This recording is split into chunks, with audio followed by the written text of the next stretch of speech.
It's stupid. Welcome to Doug in Exile. We're talking about the debt ceiling with Janine Greene, diversity hire. About essentially the lack of a significant market reaction to these talks.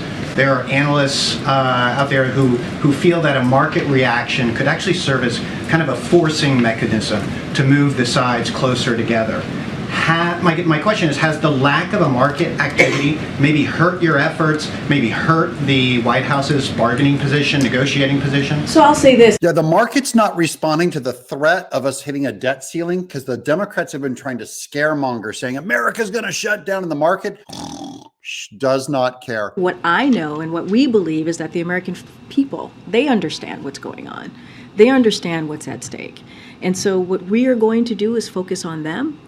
No one believes them and no one cares, and everyone thinks that the debt should be reduced anyways. We know. I just read out what could potentially happen. What could potentially happen if we default? Millions of jobs, trigger a recession. We can't allow that to happen. This shows the Democrats losing power and their ability to terrify you. They've lost their credibility. Isn't the lack of a reaction representative that Americans aren't as concerned as to the things that you're laying out? Does that hurt I you? appreciate the question. I'm just not going to speak to the market. That is not. Your fear mongering doesn't work, Greene. Go tell Biden it doesn't work.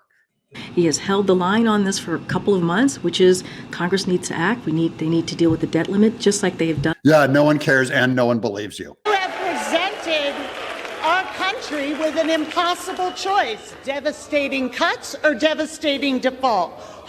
Okay, now let's go to the House floor where this Democrat lady, it's becoming parliament. Like they're totally disrespecting Marjorie Taylor Greene's trying to keep order and watch the Democrats turning this place into an animal pit. Every single member of the Democratic caucus has signed the discharge petition. Yeah, you wish. No one believes your fear mongering. Now let's get a Republican. Steve Scalise comes up and talks. Reclaiming my time, Madam Speaker.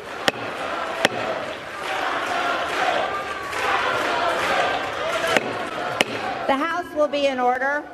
Speaker, maybe my colleagues on the other side are having buyer's remorse, or should I say voter's remorse, that every single one of them voted against addressing the debt ceiling over a month ago when we brought that bill to the floor. Thank you, Scalise. And watch this Democrat, just a total animal, just spazzing out. But we already have, the votes are on the board. I ask that the House be in order and there be some decorum on the other side. These dirty, emotional hippies have no care about rule of law. Remember, democracy is on the ballot. No, these hysterical hippies would shut it all down. They're just going to throw a giant tantrum. The members are reminded to abide by decorum of the House.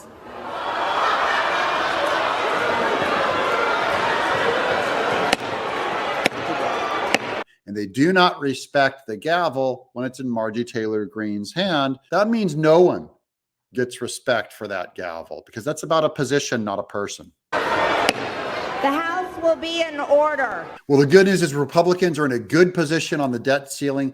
Hopefully we'll be able to reduce some prices. McCarthy is getting an A++.